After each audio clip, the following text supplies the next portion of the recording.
Hi friends, இப்போ நம்மளோட இருக்கிற சிறப்பு விருந்தினர் வந்து பார்த்தீங்கன்னா அதிமுக அடிமட்ட தொண்டனாகிய வேல்முருகன் அவர்களை டிஸ்கஸ் பண்ணலாம். நேற்று வந்து பார்த்தீங்கன்னா உங்கள் பொதுச் செயலாளர் மகளிருக்கு 2000 ரூபாய் தரேன்னு சொல்லியிருக்காரு. மாதத்துக்கு 2000 ரூபாய். ஆண்களுக்கு வந்து நகர பேருந்தில் வந்து பார்த்தீங்கன்னா ஃப்ரீயாக போகலாம், பயணிக்கலாம்னு சொல்லியிருக்காங்க. அம்மா ஸ்கூட்டர்னு சொல்லிட்டு 5 லட்சம் பேருக்கு தரலாம்னு சொல்லியிருக்காங்க. இது வந்து இப்போ வந்து தேர்தல் வாக்குறுதியாக சொல்லியிருக்காரு. வேற என்னென்ன தேர்தல் வாக்குறுதி இருக்குன்னு நீங்க நினைக்கிறீங்க? வாக்குறுதி வேற என்னன்னா, இன்னும் அவர் நிறைய அறிவிப்பாரு. இப்போ ஒரு 3 அறிவிச்சிருக்காரு. சரிங்க. அது மக்களுக்கு போய் நேரம் சேர்ந்துருக்கு. சரி. எல்லாம் பார்த்துருப்பாங்க. சரி. ஆட்சிக்கு வந்து இன்னும் நல்லா செய்வார் அவரு. சரிங்க. இதே எடப்பாடி பழனிசாமி அவர் தான் 1000 ரூபாய் வந்து ஸ்டாலின் தரும்போது அதெல்லாம் தர முடியாது, நிறைவேற்றவே முடியாதுன்னு சொன்னாரு. இப்ப திமுக நிறைவேற்றி காட்டிருக்கு. மறுபடியும் அதே தான் நீங்க வந்துட்டு அது மேற்கோள் காட்டி தான் நீங்க 2000 ரூபாய் தரேன்னு சொல்லியிருக்கீங்க. அவர் ஏற்கனவே ஆட்சிக்கு வந்து 1000 ரூபாய் 1500 தரேன்னு சொல்லியிருந்தாரு. இப்ப 2000 ரூபாய் தராங்க. அப்ப உங்களை நம்பலையே மக்கள். 1500 ரூபாய் நீங்க எக்ஸ்ட்ரா தரேன்னு சொன்னீங்க. அவர் 1000 ரூபாய் தரேன்னு சொல்லியிருக்காங்க. 1000 ரூபாய் தரதுக்கு தானே திமுகவுக்கு ஓட்டு போட்டு உட்கார வச்சிருக்காங்க. 1500 ரூபாய் சொல்லும்போது நீங்க ஓட்டு போடல. இப்பதானே மக்கள் வந்து புரிஞ்சுக்கிறாங்க யாரு சொன்னது கரெக்டா இருக்கு, யாரு சொன்னது தப்பா இருக்குன்னு சொல்லி. இப்பதான் மக்களை புரிஞ்சு இந்த டைம் 2026 எடப்பாடிக்கு ஓட்டு போடுவாங்க. கண்டிப்பா எல்லாத்துக்கும் செய்வார், நல்லா செய்வாருன்னு நம்புறோம். ஓகே. இப்ப திமுக வந்து பாத்தீங்கன்னா இந்த வருஷத்து 2026 தைப்பொங்கலுக்கு 3000 ரூபாய் கொடுத்திருக்காங்க. அதை பத்தி என்ன உங்களுக்கு கருத்து? 3000 அவர் ஆட்சியில் இருக்கும் போது 5000 கொடுன்னு அவரு. சரி. இன்னைக்கு 3000 கொடுங்கிறாரு. சரிங்க. அவர் திமுக பித்தலாட்டம் இதுல இருந்து நல்லா தெரியுது. நிதி பற்றாக்குறைங்க. அப்ப 5000 ரூபாய் இவர் இருக்கும் போது நிதி பற்றாக்குறை தான் இருந்தது. அவர் வந்து நல்லா தான் செஞ்சாரு. 2500 பொங்கலுக்கு கொடுத்தாரு.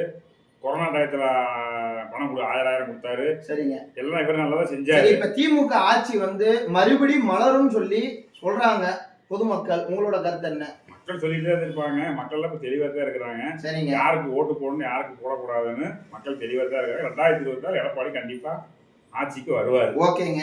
இப்ப ஓபிஎஸ் சொல்லுவாங்கல்ல, பன்னீர்செல்வம் அவர் என்ன பண்றாரு? இப்ப பன்னீர்செல்வம் கட்சியை விட்டு நீக்கியாச்சு.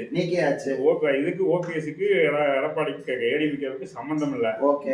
அவரை நீக்கணும் அது தலைமை முடிவு எடுத்துக்குவாங்க.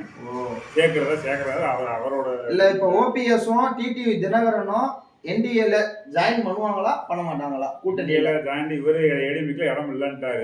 பிஜேபி காரவங்க வந்து நீங்க வந்து பிஜேபி காரங்க நீங்க பார்த்து என்ன உங்க கட்சியில வேணா இணைச்சு கூட்டணி பிஜேபி ஒரு 20 சீட்டு கொடுத்துச்சுன்னா அதுல வந்து அவங்க 2 தொகுதியை கொடுத்து இது கொடுத்து வேணா அவங்க சேர்த்துக்கலாம். இவர் வந்து பொதுச்செயலாளர் வந்து தெளிவா சொல்லிட்டாரு. ஓகேங்க. சமூக வலைதளங்கள்ல இப்ப வந்து ரீசெண்டா வந்து செங்கோட்டையன் அவர் வந்து அவரோட ஆபீஸ்ல வச்சிருக்காரு. ஜெயலலிதா அவங்களோட படத்தை வச்சிருக்காங்க, எம்ஜிஆரோட படத்தை வச்சிருக்காங்க. அதுக்கப்புறம் பக்கத்திலே வந்து பாத்தீங்கன்னா விஜய் படத்தை வச்சிருக்காங்க. இது சரியா? அவர் கொள்கைன்னு வச்சிருக்காரு. அது வந்து பொதுச் செயலாளர் வந்து என்ன இது பண்ணணும் அவர் முடிவு பண்ணுவார். இல்லைங்க, ஒரு கட்சிக்கு தாவிட்டாரு. அந்த கட்சியை தாவன பின்னாடி பழைய தலைவர்களை மேற்கோள் காட்டி ஓட்டு வேட்டையாது. அதாவது அது வந்து அவர் தான் முடிவு பண்ணுவார். நம்ம வந்து எதுவும் சொல்ல முடியாது. அது வந்து அந்த படத்தை உபயோகம் பண்றது பண்ணாதது அது வந்து பொதுச் செயலாளர் பண்ணக்கூடாது இல்லையா? அதான் ஒரு நாகரிகம். தப்புதான் அவர் பண்றாரு. அது அவர் முடிவு பண்ணுவார். சரிங்க. கடைசியா 2026 தேர்தல்ல யாரு வின் பண்ணுவாங்க? கண்டிப்பா எடப்பாடி ஆட்சிக்கு இந்த 2026 வருவாரு. ஓகே. திமுகவோட ஆட்சியோட சிறப்பம்சங்கள் 4 சொல்லுங்க. திமுக இதுவரை என்ன சிறப்பம்சம் பண்ணிருக்கு? ஒண்ணுமே இல்லையே. ஓகே. இது அறிக்கை விட்டா அவர் நிறைய அறிக்கை விட்டாரு. சரிங்க. அதுல 1 2 சொல்லியிருக்காரு, கொடுத்துருக்காரு. சரிங்க. மீதி எல்லாமே பூரா பொய்யோட வாக்குறுதி தான் கொடுத்துருக்காரு. எனக்கு தெரிஞ்சு மக்கள் தெளிவா இருக்கிறாங்க. 2026 கண்டிப்பா எடப்பாடி ஆட்சிக்கு வருவார். ஓகேங்க. நன்றி. வணக்கம்.